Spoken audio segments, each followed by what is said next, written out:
Iran, America और Israel के दरमियान जो जारी जंग है अब एक नए मोड़ पर दाखिल हो चुकी है, जहां पर अमेरिकन सदर जो है वो कहते हैं कि वो 2 से 3 हफ्तों में निकल जाएंगे, लेकिन इसके पीछे कुछ राज छुपे हैं कि आखिर क्या वजूहात हैं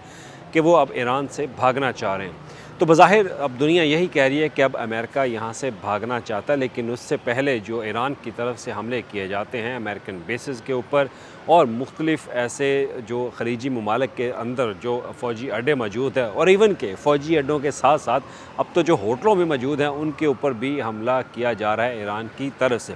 लेकिन रात गए ईरान की तरफ से एक नया निशाना जो है वो हदफ उन्होंने मुकर्रर किया। वो हदफ मुकर्रर IRGC की तरफ से किया गया और बाज़ाब्ता तौर पर उन्होंने ऐलान किया कि अब ईरान जो है वो उन टेक्नोलॉजीज़ जो कंपनीज़ हैं अमेरिकन की जो ख़लीज ममालिक के अंदर मौजूद हैं उनके हेडक्वार्टर्स को निशाना बनाएगा। ये सबसे बड़ा एक समझ लें कि एक नया टारगेट जो है वो ईरान की तरफ से तय किया गया है। अब ईरान इन मुकामात पर निशाना बनाएगा। अब ये कंपनियां कौन सी हैं? इन कंपनियों का तल्लुक़ हमारे फ़ोन से भी है। हम यूट्यूब इस्तेमाल करते हैं, हम फेसबुक इस्तेमाल करते हैं, हम गूगल इस्तेमाल करते हैं और इसके अलावा जो टेस्ला की कंपनी है एलोन मस्क की, उसके ऊपर भी निशाना बनाने का बाकायदा तौर पर उन्होंने निशाना जो है वो बनाने का ऐलान जो है वो कर दिया है। उन्होंने कहा है कि वो अब इसको हदफ बनाएंगे और IRGC की तरफ से बाकायदा एक बयान जारी किया जाता है, क्योंकि इसराइल की तरफ से और अमेरिका की तरफ से ईरान के अंदर जो मुख्तलिफ़ टेक्नोलॉजीज़ हैं, मुख्तलिफ़ उनके हब्स हैं, उनके ऊपर जब निशाना बनाया गया तेहरान के अंदर और इसके अलावा मुख्तलिफ़ अज़ला में, तो उसके बाद IRGC ने कहा कि जैसे जैसे अमेरिका और इसराइल ईरान के ऊपर उनके मुख्तलिफ़ मुकामात पर हमला करेगा तो फिर इस ईरान जो है वो भी उन मुकामात पर हमला करेगा। जैसे उन्होंने पहले ही कहा था कि आई टू आई अब होगा, यानी कि आँख के बदले आँख ही ली जाएगी। तो उसी की बुनियाद पर अब इन टेक्नोलॉजीज़ कंपनीज़ को निशाना जो है वो बनाया जा रहा है। अब दूसरी तरफ टेक्नोलॉजीज़ कंपनी के जो हेड्स हैं उन्होंने बाकायदा तौर पर प्रेशराइज़ किया है अमेरिका को कि वो अब ये जंग बंदी जो है वो ख़त्म करें, क्योंकि उनका हदफ जो है ईरान का वो अब उन कंपनियों के हेडक्वार्टर बनना शुरू हो चुके हैं जहाँ से वो बहुत ज़्यादा सरमायाकारी हासिल करते हैं। मेटा बहुत बड़ी कंपनी है, गूगल इटसेल्फ बहुत बड़ी कंपनी है, यूट्यूब बहुत बड़ी कंपनी है। तो लिहाजा अब एक ही कोशिश की जा रही है अब ईरान की तरफ से, जैसे उन्होंने अनाउंस किया तो मीडिएशन के ऊपर भी बातचीत चल रही है और साथ अमेरिका के ऊपर प्रेशराइज़ किया जा रहा है कि ये तो बड़ी कंपनीज़ हैं, अगर इनके ऊपर है निशाना बनाया गया तो फिर मिडल ईस्ट में जो वो सिस्टम को कंट्रोल करते हैं, जो सिस्टम ऑपरेट करते हैं, वो तो सारा ख़दशे में पड़ जाएगा। तो इस पर अब बाकायदा इन कंपनीज़ की तरफ से नोटम जो है वो भी जारी कर दिए कि ये अपने स्टाफ जो है उनको यहाँ से निकालना शुरू करें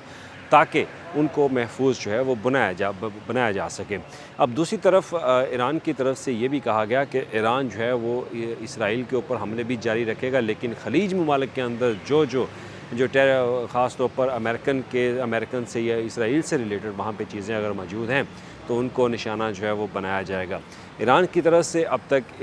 88वीं लहर जो है वो जारी की गई है ऑपरेशन ट्रू प्रॉमिस 4 की, और इससे जितना नुकसान पहुंचा है ख़लीज ममालिक को उतना किसी को नहीं पहुंचा। अगर देखा जाए तो सबसे ज़्यादा बमबारी जो है वो भी UAE के ऊपर की गई, ख़लीज ममालिक के ऊपर की गई, जबकि इसराइल पर ये बमबारी जो है वो कम की गई। अब ख़लीज ममालिक में आप सब जानते हैं कि इसकी वजह क्या थी। उसकी वजह ये थी कि वहाँ पर अमेरिकन फ़ौजी अड्डे मौजूद थे, वहाँ पर उनके मुख्तलिफ बेसेस थे और इसके अलावा उनके जो ट्रुप्स हैं वो होटलों में जाके ठहरना शुरू कर चुके थे। तो जब होटलों में ठहरना शुरू कर चुके थे तो उस पर ईरान ने बाकायदा निशाना बनाया फिर उन होटलों के अंदर, और इसमें भी बड़ी इंटरेस्ट बात सामने ये आई कि ख़ास तौर पर अमेरिका की तरफ से ये इल्ज़ाम लगाया गया कि जनाब ये जितने भी जो सेटेलाइट इमेजेस हैं और इनकी डाटा इंफॉर्मेशन है लोकेशन के हवाले से वो सारी प्रोवाइड की जा रही है रशिया की तरफ से। और बाकायदा जो वज़ीर आज़म हैं यूक्रेन के, उन्होंने भी बाकायदा ये भी इंफॉर्मेशन जो है वो शेयर की UAE के साथ भी और सऊदी अरेबिया के साथ भी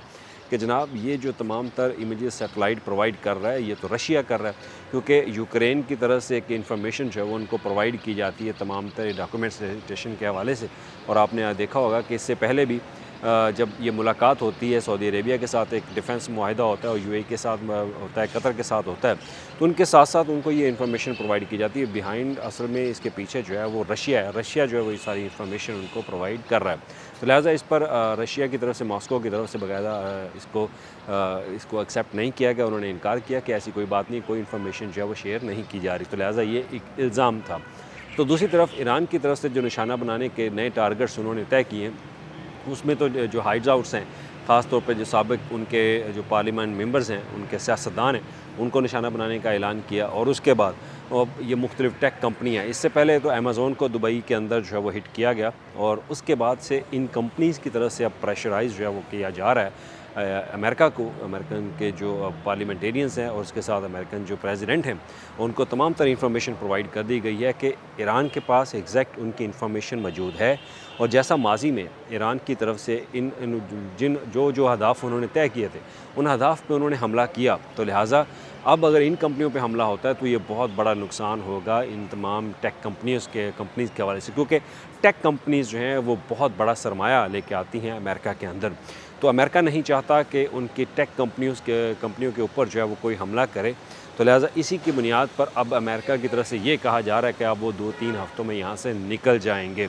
लेकिन अब निकलेंगे तो वो भी ईरान की मर्ज़ी से, क्योंकि ईरान जब तक इजाज़त नहीं देगा तो वो नहीं निकल सकेंगे। तो लिहाजा ये सिचुएशन जो है वो अभी इस खित्ते के अंदर जारी है, और ईरान की तरफ से नया निशाना जो है वो बनाने के अहदाफ जो टारगेट वो तय कर लिए गए, और जैसे टारगेट तय किया तो फिर अमेरिका में एक नई खलबली मचती है, और उसी को मद्देनज़र रखते हुए अमेरिका की तरफ से कहा जाता है कि जनाब वो 2 से 3 हफ़्तों में निकल जाएगा। लेकिन अब ईरान जो है वो इनको निकलने नहीं देगा, क्योंकि ईरान की तरफ से बाकायदा ये एक स्ट्रेटजी है जो है वो तय कर ली गई कि किस तरह से अब ईरान जो है वो अमेरिका को और इसराइल को यहाँ पे मज़ीद कमज़ोर करेगा। तो लिहाजा ये वो कंपनीज़ हैं जिनकी तरफ से बहुत ज़्यादा प्रेशराइज़ किया गया ईरान अमेरिका को कि यहाँ से निकलने की कोशिश करें। तो उसी बुनियाद पर पाकिस्तान ने भी अपनी सालसी जो है उसको मज़ीद तेज़ किया, और चीन में जो मुलाकात होती है चीनी वज़ीर ख़ारजा मिस्टर वांगी के साथ, तो वो मुलाकात भी बड़ी हेल्पफुल रही, और उसमें भी जो चीनी मीडिया रिपोर्ट कर रहा है कि ये बहुत बड़ी मुलाकात थी अब तक की इस मिडल ईस्ट में होने वाली जो जंग है उसमें चीन और पाकिस्तान एक अहम किरदार जो है अदा करेगा, लेकिन मेन जो सहरा है वो पाकिस्तान को जाता है, और पाकिस्तान इसमें अहम किरदार जो है अदा करेगा। लेकिन इस खित्ते के अंदर जो नई बदलती सूरत हाल है वो यही दिखाई देती है कि अमेरिका यहाँ से भागना चाहता है, लेकिन ईरान अमेरिका को यहाँ से भागने नहीं देगा। अगर भागेगा भी तो वो शराइत होंगी, लेकिन वो शराइत होंगी तो सिर्फ़ ईरान की। अब तक के लिए शुक्रिया।